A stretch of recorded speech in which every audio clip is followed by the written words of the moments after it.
For an householder in the spiritual path, karma yoga seems to be the ideal way. Earlier, Krishna explained about the jnana yoga, in which he told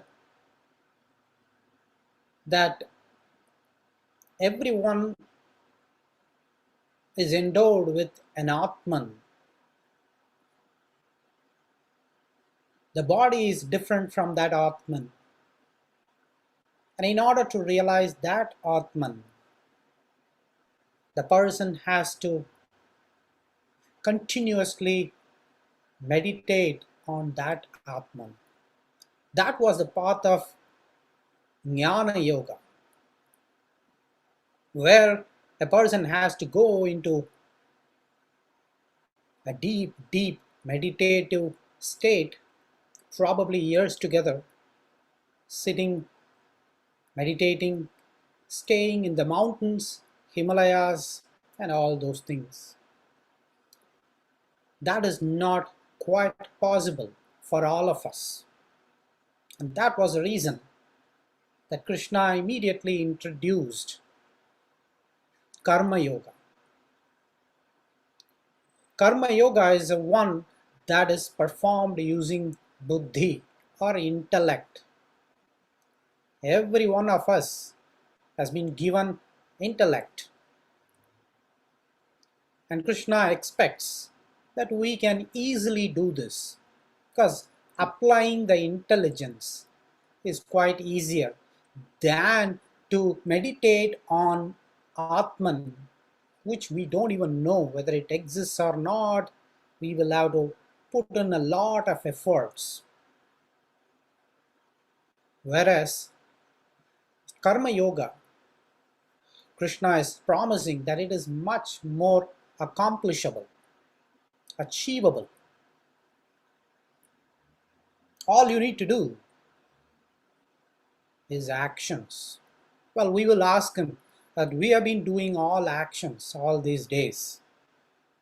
Right? Then are we already performing the Karma Yoga? We do good actions, not so good actions. And in fact, most of us do volunteering, social service, donating to good causes, and empathizing with others and helping them financially or physically or by any other means. Many of us are indeed doing all those actions. Can we then claim that we already are performing Karma Yoga? The condition for Karma Yoga that Krishna lays right in front of us is that have you sacrificed in your mind the fruits of those actions that you perform? Then you can very much claim that you are already in the path of Karma Yoga. Not necessarily the actions that earn wealth or reputation, but any good karma that you do, the punyas that you accumulate, even those good karmas, have you sacrificed the fruits of those, then you are already in the path of the Karma Yoga. Being a householder, we can keep doing all those actions that we have all along been doing in our life. We are not asked to do anything unusual, like holding a beaded garland or mala in our hands and then do meditation all through. That is not, we are not used to that.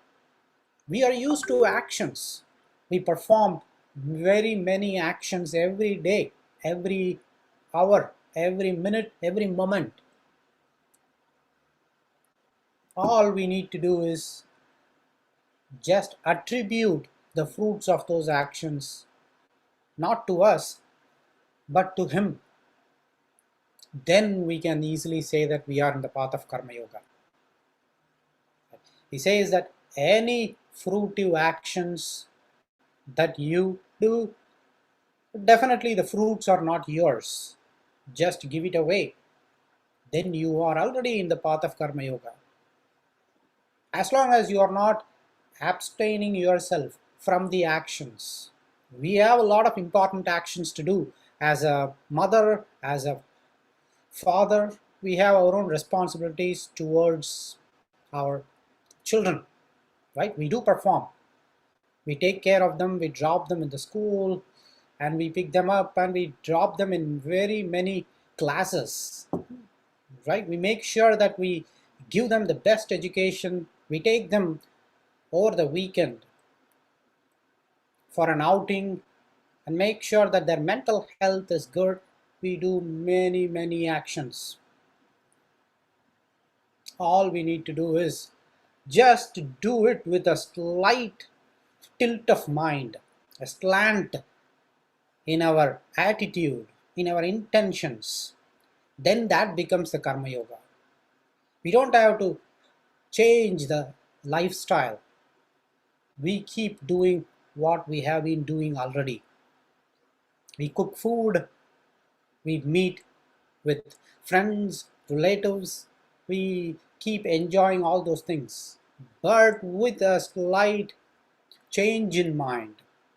That change in mind is with a thought that even though I do all these actions, every moment I am not the recipient of the fruits of it, but instead He is making me do, and He is the recipient of it.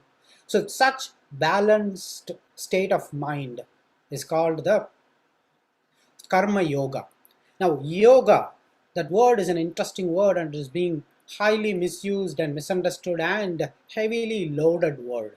Right, let's understand the meaning of it in simple language. Yoga actually means uniting your inner Atman with God. That is yoga. None else, nothing more. Our inner Atman, our inner soul or life, once it is united with that super soul, that is yoga. And Karma Yoga is with our actions, we are making that inner soul unite with that super soul. Then that becomes Karma Yoga. How do we do with our actions? We have been doing all along actions, but just by sacrificing that fruits arising out of those actions to that super soul, we are already practicing the Karma Yoga, uniting our inner soul with that super soul.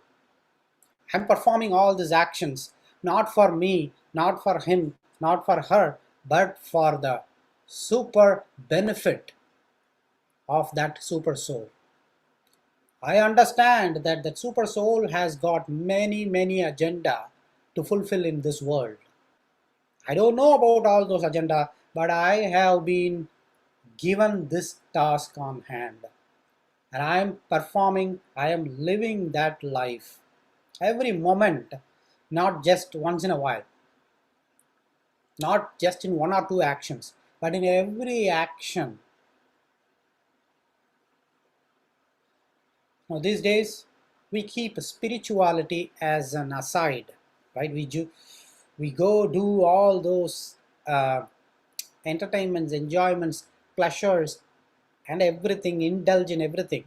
And once in a week, we'll make sure that we'll go to the mandir, the temple, and then offer our prayers. I'm not saying that that's wrong, that is still good. But what we have done is, we think that spirituality is just a part of our life. We just have given a slot for it in our life. Instead, it has to be from within all the time. It should be burned inside. That it almost we live by it. We see good outside, we attribute to super soul. We see bad outside, we attribute to super soul. Imagine an existence where every moment we breathe in and breathe out with a thought that I am not part of this, but I am just being driven by it, and I am accepting everything. And I am accepting everything and I am just attributing to Him. Such a thought would never lead us into any anger or frustration or overexcitement or arrogance or ego or any sort of delusion, if you think about it. Because the moment we breathe in, we think that everything, whatever that I see, I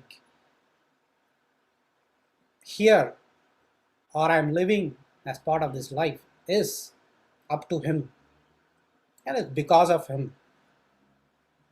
That is the practice of the Karma Yoga, attributing entirely to the super soul. Then we have given our Atman to Himself, and this is just a body that is performing the actions without much attachment to anything that is acquired. There is nothing like acquisition, right? You acquire wealth or you acquire reputation, fame, praise, all those become mere words. That's not going to impact much, right? Now, we all are playing multiple roles in our life. A father, a mother, a brother, son, a daughter. We play all those roles. As part of these roles, we do many actions. Some good, few not so good. We help others, and we also hurt others with our words and also with our actions. We don't know when we hurt, when did we do good, when did we do bad. Few things, whenever good happens, we take it as ours. Whenever bad happens, we don't even know because others just get hurt and they don't even tell us, right? Now what happens if we do good on one side and bad on other side? Just think about it. That's how every one of us, there is no exception. Everyone who is living in this world, no one is perfectly ideal. None of us is doing here always good. None of us is doing here always bad. We all are a mix of both good and bad. Now as we live our life doing this good and bad things, one thing we accumulate is good thoughts and bad thoughts equally, right? That's our, we reinforce that, we accumulate that, we grow more in good or in bad, both together. Together we increase our good and bad. Now, Vedic scriptures say that more good and bad are being accumulated, more punyams and papams are being accumulated. As we do more good, more punyams, good karma gets accumulated in our name. And as we indulge in bad activities with our knowledge, without our knowledge, we accumulate bad karma. Now once this bad karma and good karma accumulate, irrespective of what it is, we are assured that once we reach the end of life, once we die, this Atman leaves the body. We are bound to get another body based on our bad karma and good karma that we have accumulated. We are bound to be born in this world if we hold on to this bad karma and good karma business. You cannot escape it. Then what else we do, right? In this world, either you can do bad karma or you can do good karma or you can do both. That is what we all are doing. How else? I mean, if anyone wants to cross the boundary between birth and death and birth and death and birth and death, and not only that, birth and death, everyone likes it, that's okay. As long as you're born as a human every time, it's perfectly welcomed. Towards the end of my life, if someone promises, guarantees that don't worry, you will be born again as a super duper human, or maybe a normal human is also fine, as long as I'm not born as an insect or other animals, that I'm much better in that I have my own intellect, I can make my life better. But what is the guarantee that I'll be not born as a human, or I'll not be born as an animal or an insect? There is no guarantee. Based on the accumulated good and bad karmas, our next birth is determined, and which we don't have any idea about. Unless someone had experienced it, they can speak about it. We don't have any idea about what is the policy or rules that is being followed. I did a small bad karma, so that will be weighed in or it will not be weighed in. All those things we don't know, and we don't even know who keeps track of those lists. All we know is from scriptures that it will be accounted. Sriman Narayana accounts for it. The creator keeps track or audit of everything that is happening. Now, only thing that the Vedic scriptures also promises is that we can cross that bondage of life and death and life and death. For that, you should not have any punyams or papams. That means you should not have any good karma or bad karma. How is it going to be possible? Either you will end up with good karmas or bad karmas or a mixture of both, right? Now the next shloka is precisely that. Next few shlokas are precisely going to talk about the mysterious nature of our actions and the good karma and bad karma. Because actions always lead to good karma or bad karma, right? So we cannot escape it. And how else we are going to cross that and reach the level of breaking the bondage of birth and death will be the next few shlokas. We share my screen, we go to the next shloka.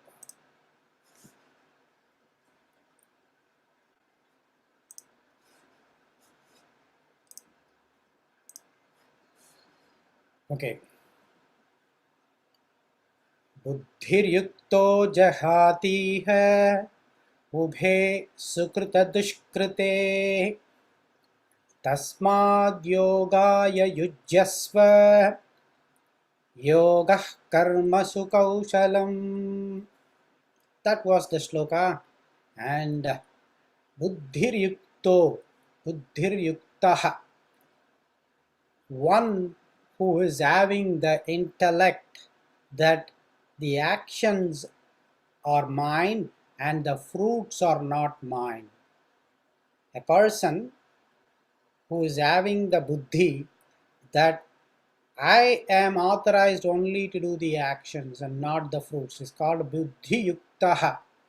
Jahati hai, gets rid of. Ubhe sukrita dushkrite.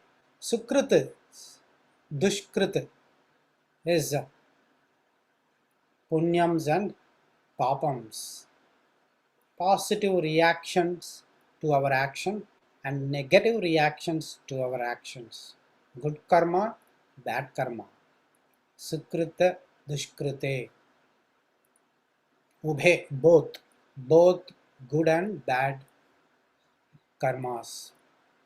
Tasmad yogaya, tasmat, therefore, yogaya, Yujyasva. Strive for it, to stay in this yoga, to do this, perform this yoga.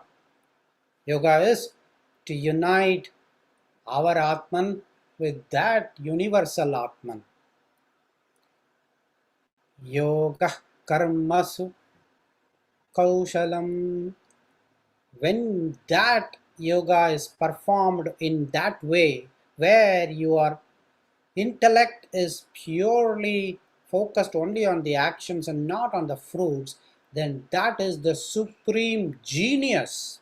Krishna now says that a person who can do that, he just getting rid of the papams and the punyams, then that yoga is supreme genius. He is doing the superlative yoga.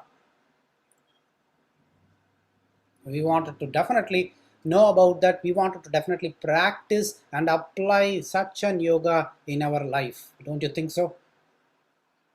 It's high time. We have been living our life. We had a very good lives up to this point of time. This is the time that we think about what do we do differently. How do I define myself slightly differently than the way that I have been living my life all along, isn't it? We have been having some kind of a pattern formed in our mind already, that this is what life is, and these are my likes and these are my dislikes, and this is what I want, this is what I don't want. We have framed our mind in such a way that if anything goes above this, then we are upset, we are anxious, we are afraid, we are scared. Now, this is a systematic approach of living, in my opinion, where every action that we perform is scrutinized, starting with our breathing, just to be extreme, right? As you breathe in and breathe out, we breathe in good thoughts, breathe out good actions, right? That is how it is. Every breath should be measured, and do not let any good or bad accumulate. Both good is all, actually in this case, it's not about staying good. If you have understood up to this point, if you have been listening to the lectures, following the lectures up to this point, karma yoga is not about do good things. You would have heard about outside, be good, do good, always think good for others. Even we also had seen before, right? Just do the good things. But in this shloka, this breaks everything else. Cross, get rid of. Jahatiha is get rid of. Jahatiha is get rid of. Ubhe, sukruta dushkrite, both good and bad. Now Krishna is saying, taking us one step above.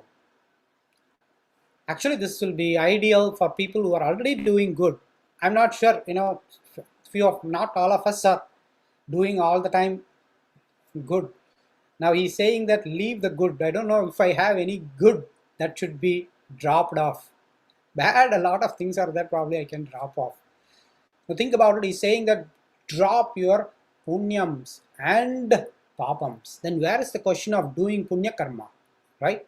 We give donations to others and then get punyams. We should still keep doing those actions. He never said that never stop doing those good actions. Only the fruits, give up the punyams. Sacrifice that. Just don't even stay near that. Don't have that thought. So what he means by give up is, giving up is not like, rejecting it, right? We cannot do anything about it. Punyams and papams are virtual. They are not real. But how can we get rid of it is by in our heart, by using the buddhi. That's what he says. Again he say, every shloka if you see, he will say buddhir yukta, buddhir yuktaha. This is what in this shloka is buddhir yukto, buddhir yuktaha. One who is having the intellect. What intellect? He is saying smartness about artificial intelligence or machine learning or some other technology intelligence. No, he's not talking about that intelligence. Here the intelligence means the intelligence of doing any work with a thought that this work, the spirit of the work is important and not the fruit of it. For example, there is an engineer, a bridge engineer, who is building a bridge. What is the, should he not worry about the goal, the objective, that it has to stand firm when people walk across the bridge? So should he just sacrifice that fruit? That is not the fruit, that is the goal. The goal is that this bridge should stand there firmly, firm enough to hold 1000 people crossing, and it has to hold up for 4-5 years or 50 years, whatever that is. Those are all goals or objectives of the job. That is the spirit of the work. That should never be lost. Krishna never says that lose all your goals and objectives of what you have wanted to achieve in that work. That should still be there, but the goal should not be your fruit. After the bridge is built successfully, people praise, wow, he is the best bridge engineer. That praise, do not accept it. Give it away. Right? So work, spirit of work should always be there, but fruit is what he is trying to say, reject it. Now, once we do that, now the punyas and papams should also be discarded. Once that is discarded, then that is called yoga with excellence. You are doing the best yoga ever. Krishna says to Arjuna that if you are able to practice sacrificing that, including the punyam and papam, then that is the perfect yoga. Stay in that bliss. Yogaya yujyasva. Stay in that blissful state and just perform that action. Whatever the action that you are doing, without being distracted by the papams or punyams. So you are doing a good thing, let's say, and you ended up earning some misfortune. You ended up, we tried to help, but it ended up in a disaster, and that resulted in 50 people getting hurt, let's say. Will I attract papams? Now Krishna here says that if you have done your act with that blissfulness of yogic practice without expecting the returns, that papam will also not touch you. Now Arjuna's prime worry is that, right? I am going into this war and I am going to slay everyone right in front of me. I am going to incur papams. Now Krishna is saying that, Krishna is asking Arjuna that go with the mind of blissful state of yoga where you are uniting yourself with me. Do not worry about the actions and the result also. So many people will die, but then you are doing that action. Your goal is to establish as a warrior, do your 100% in this job, is to make sure you defend your people and you attack your enemies. That was his job. In our description, as an householder, we are performing many actions. You are cooking, for example, if you are a woman, or I'm not saying that men should not cook. I do many times cooking. I'm just saying that, just typically you cook at home and we start expecting some kind of appreciation or some kind of pat. If it is not there, then do not be mindful about it. Just keep doing it in a blissful state, performing your actions as a duty, then there is no papams or no punyams ever going to attach to you ever. Now, Arjuna's next question is, how does it matter, papams or punyams? Now, if you are born, if you are acquiring papams and punyams, Janma bandham, which is birth and death, is bound to be there. You cannot escape it. What happens if you, Arjuna again asks, what happens if you are not worried about, or if you do your job as a yoga without worrying about papams or punyams? That is the next shloka.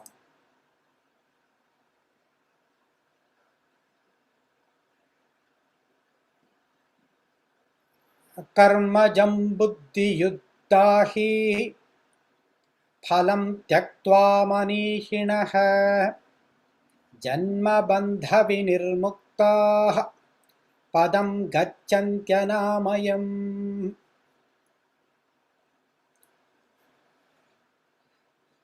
Karmajam, born out of that action. Karma is action. Karmajam is born out of that action, is that fruit. Phalam is that fruit. Tyaktva is sacrifice that fruit. Buddhi yuktahi. And how do you do that? Using that buddhi yuktahi, with the intellect that I am only focused on the spirit of the action and not on the fruit of the action. Perform that action just for the sake of doing that action and excel in that action. That is buddhi yuktahi. Manihinaha, wise people, wise man, wise person will use their intellect, sacrificing the fruit arising out of the actions. Janma bandha vinirmuktaha.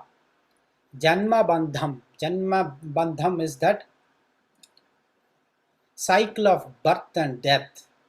Vinirmuktaha, they cross that, they break the bondage of birth and death. Padam gacchantyanāmayam. Padam, state. Gacchanti, attain. You will attain. Anamayam, peacefulness, tranquility, bliss. This is that Vaikunta or Moksham, we call it. Right? Once you are able to perform your karma yoga in a blissful state by having an intellect of not attaching your mind towards the fruit and performing the action for the sake of action and duty, you are discarding the papams and the punyams also, and that way you are snapping your ties, your bondage of birth and death, the pattern of birth and death, and you are reaching the most blissful state called moksham or vaikunta. One thing is very clear here. In order to attain that blissful state of balance, that moksham, papam and punyam both are enemies. Punyams are enemies as much as papams are. Good karma is also an enemy here if we wanted to attain that state. So that doesn't mean that we should not do good karma, but the thought of I wanted to do good things so that I acquire punyams. See, many people will do great philanthropy, donations, school children, they will go and then help. But at the end of it, they will not expect anything also. Do not mistake that they will have some kind of, expect something like fame or praise, or they will not even expect such things. But once they retire at home, after that work, donation or volunteering or any such thing, they will have that thought in their mind that today I did the punya karma. I am quite happy. That thought is also an enemy. Right? That is what he says, that I did a punya karma today, so action should be there, but attribute that without even just thinking about it. That punyam or papam, both should not occur to our mind. And papa karma, if I ended up in a loss, I tried to help that boy, but that boy went into this. Maybe it is because of me. That is also not because of you. Punyam is also not because of you. Papam is also not because of you. Because of you doing an action resulted in a great goodness in this world. Do not think that you have done it. Newton, Sir Isaac Newton, right? Many great inventors have done many good things. Teresa, Mother Teresa, and Nelson Mandela, Gandhi, they all are great people who have done great things, and that has resulted in great goodness compared to what you and I can do. Goodness, right? It impacts probably one or two people. Their job is widespread. They have done great service to humanity. But still, can they take the punyams and then go ahead? If you have the punyams, then no one says no to it. You will go to the Swargalok as defined in the scriptures again and enjoy the life of a Swargavasi. And then once those merits are all gone, we will again be pushed back on this earth. Again we will have to take birth and die and then again, right? And if on the other hand, if we did bad karma, scriptures say that we will go through the Narak Loka and then go through the struggles there, and once the demerits are all done, we will be pushed back into this world again.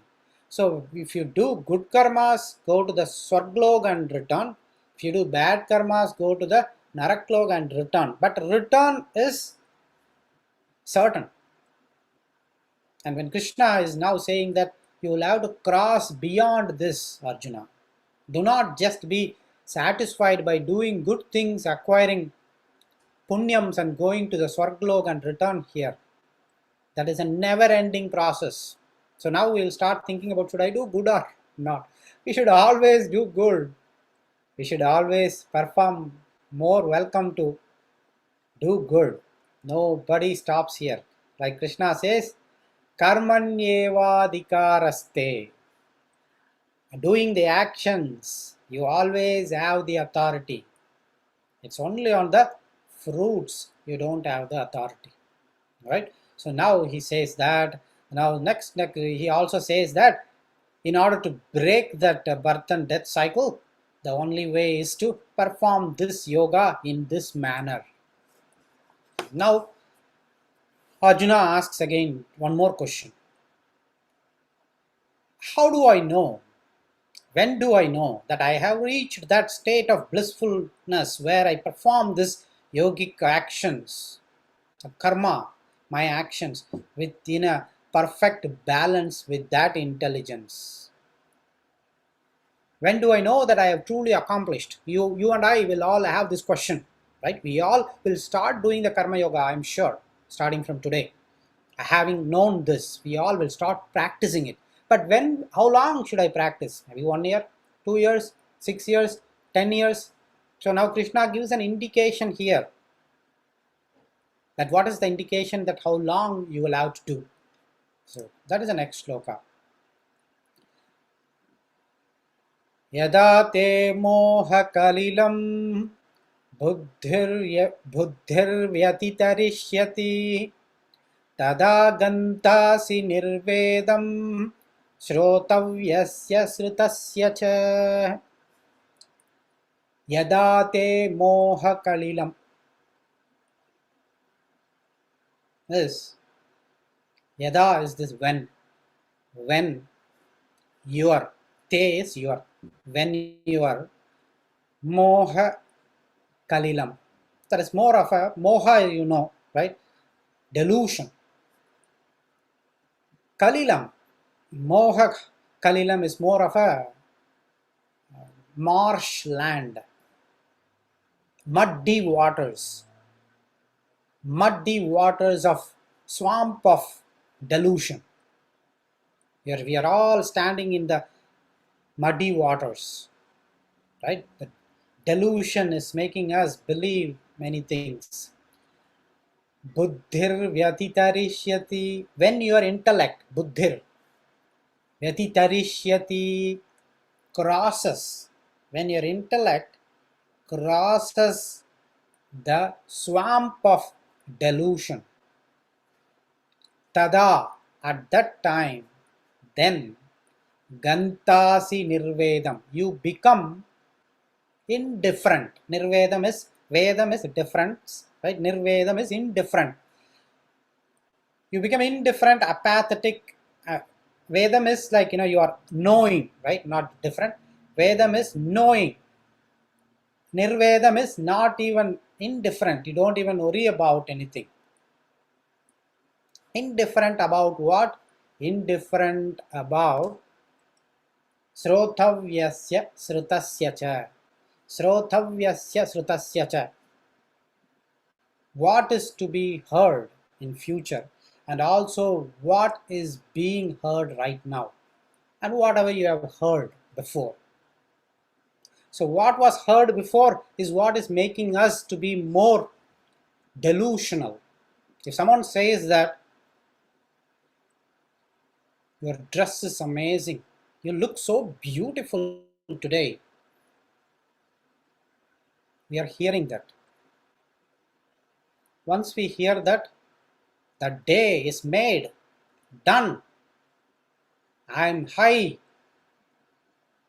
I'm just not even on the ground, I'm just flying. Or if someone praises the action that I did, wow, you have taken such a good decision. 4 years back you invested and now you are a rich person. You have so much wealth, money because of your smart decision. You did the right thing.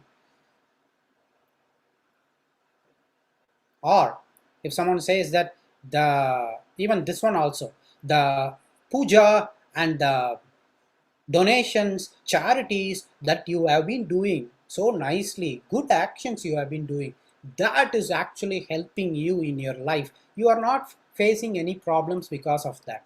When someone says that, you observe that there is a little bit of proud in us. Have you observed that? Wow, yes, I am the one who can do such things, right? That is what he says here.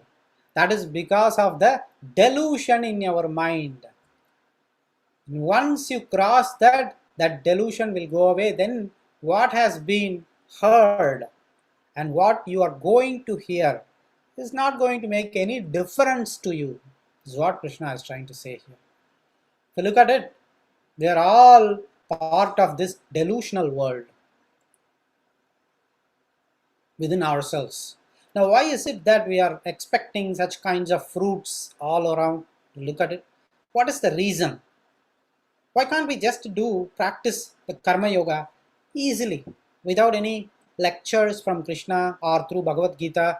Why should we even listen and hear, learn this? Why can't we be natural about it, practicing the karma yoga? Because we are in the middle of a delusion. What is that delusion? I don't seem to have any delusion. We all will deny it.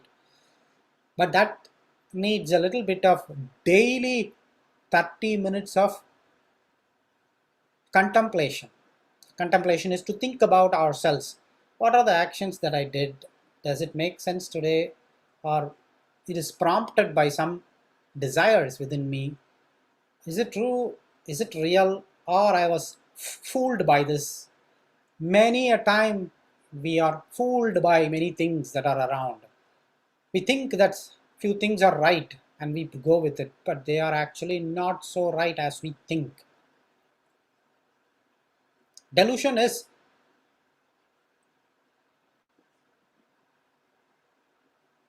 we see a lot of deaths around, many people dying, right?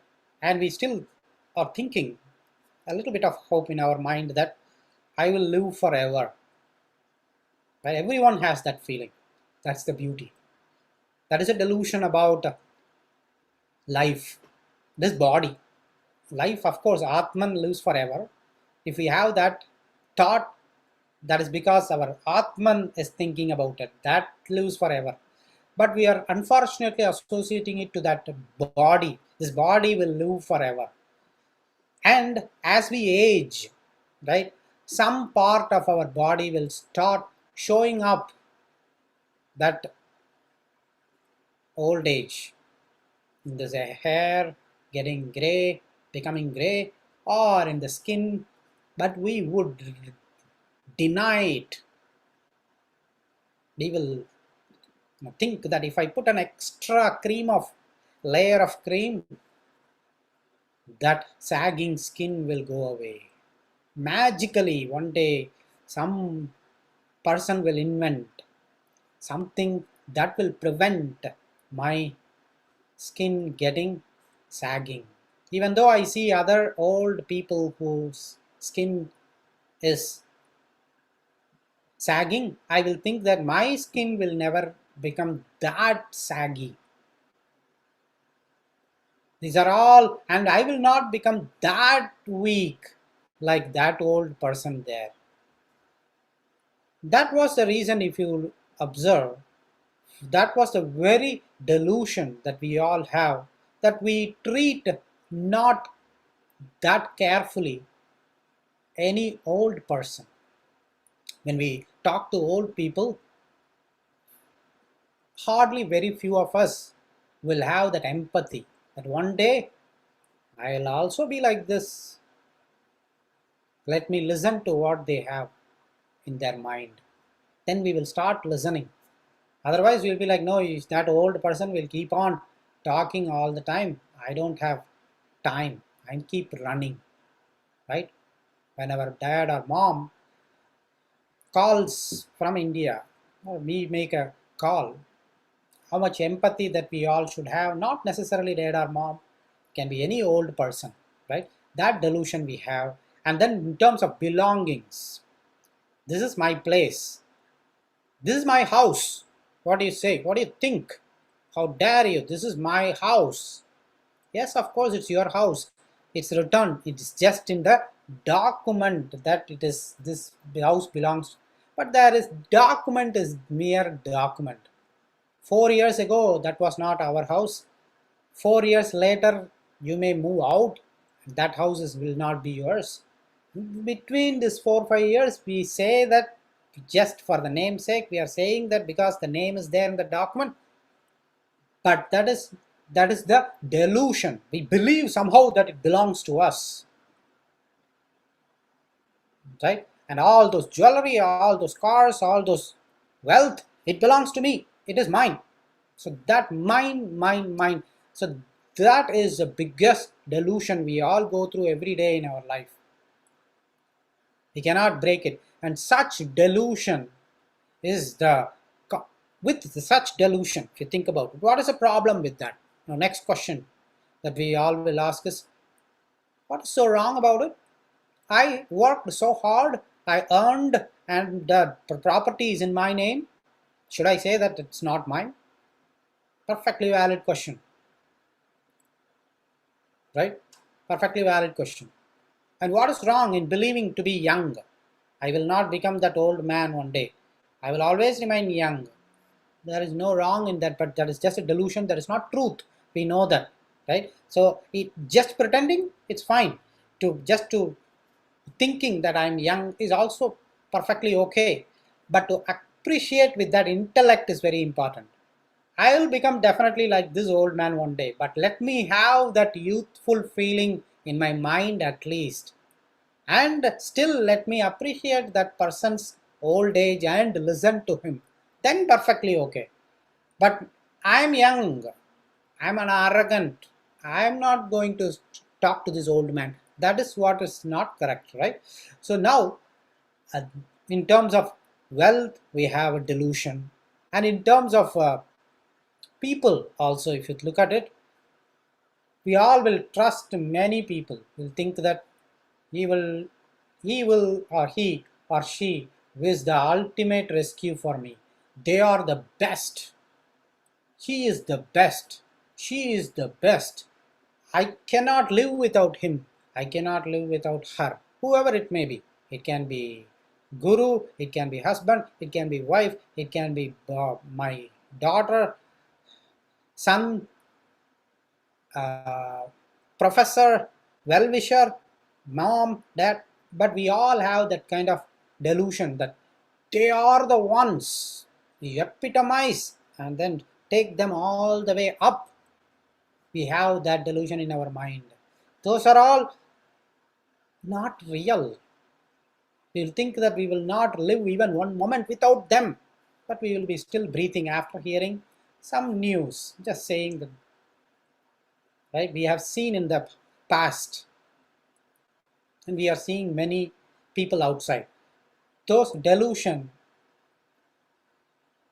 are affecting us in performing the karma yoga. That is why Krishna is saying that that is not correct. Those delusions are not going to help cross the punyams or papams. What happens? I'll give you an example. With a delusional mind, we go and do actions in this world.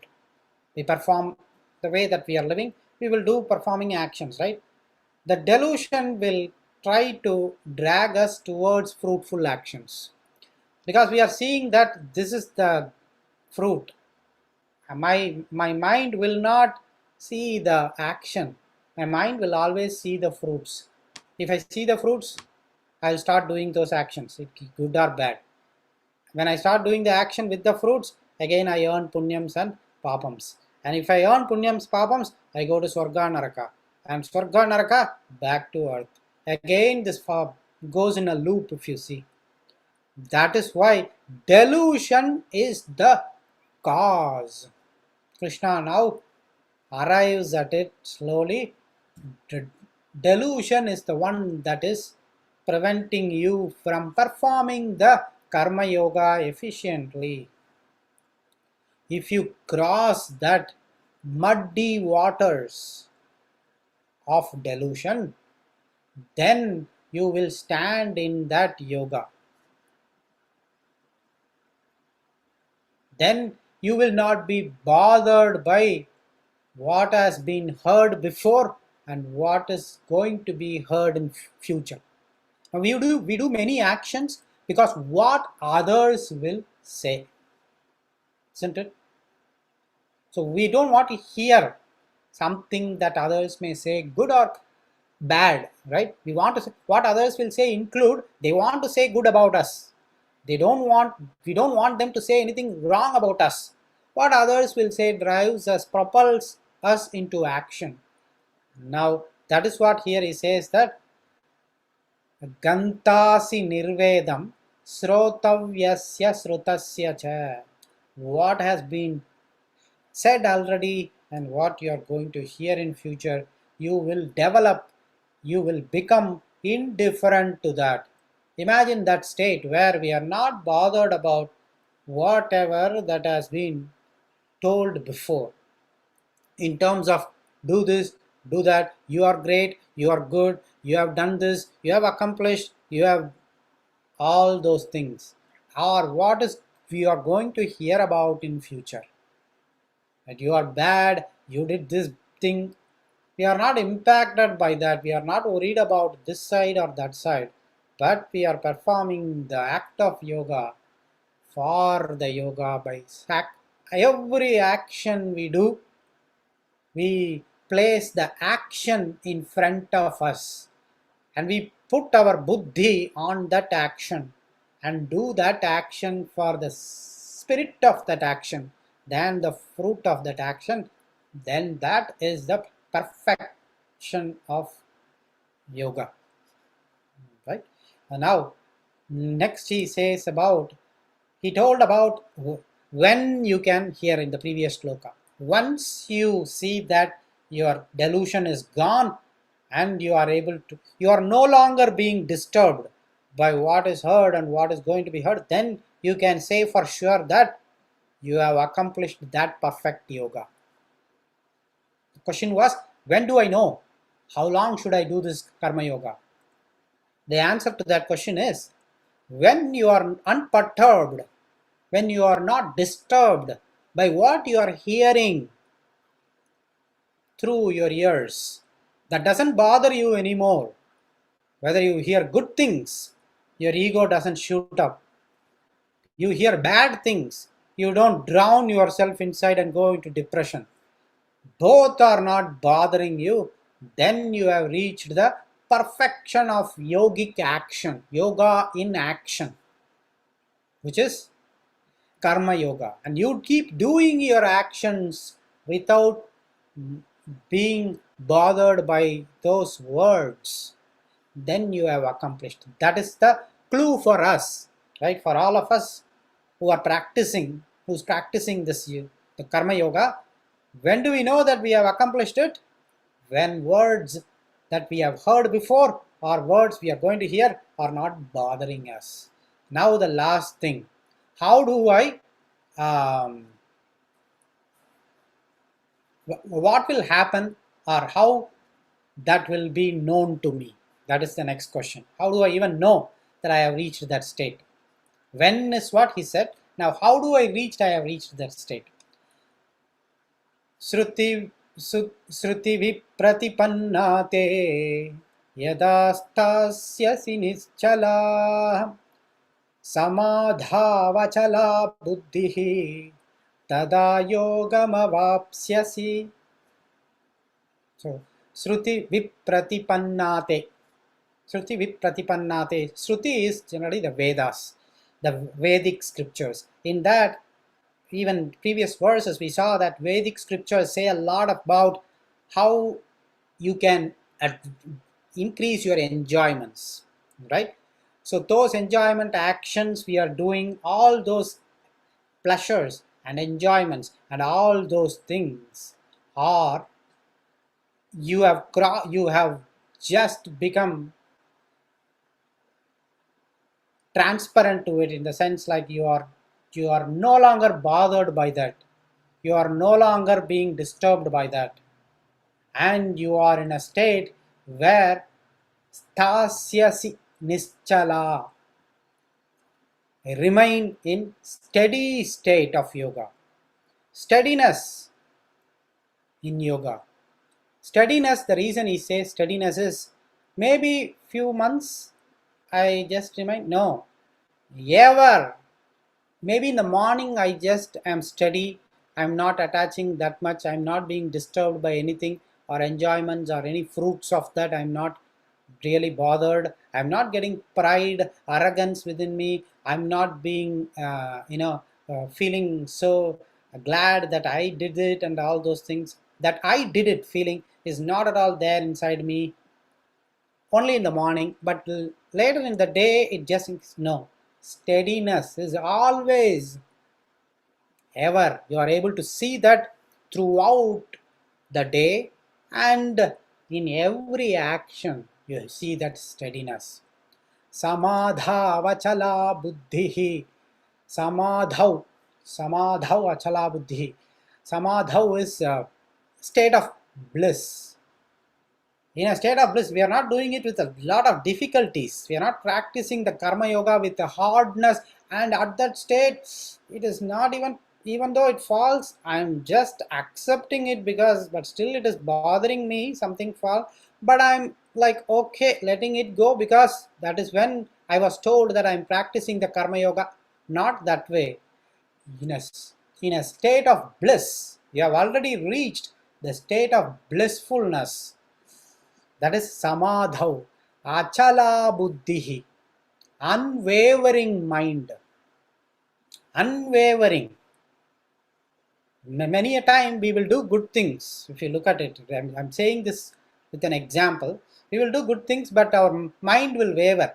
Should I really do this? Should I not do this? Maybe I'll stop it. That is wavering mind. Unwavering mind, stay in this yoga. Stay in this yoga of action, the karma yoga. then yogam avapsyasi. At that time you have perfected that yoga. You have attained that what is called the perfect yoga, where you have already united your Atman with me. That is the ultimate essence of Karma Yoga, where we just keep doing actions with our buddhi, of course, not mechanically, with our buddhi that I am not the doer. The doer is him, is making me do. I'm only an agent carrying out the actions. I don't deserve the fruits of this action, but belongs to him. And how do we achieve that? By saying Krishnarpanamastu for anything we do. Then you naturally develop an habit that we are just offering everything to him.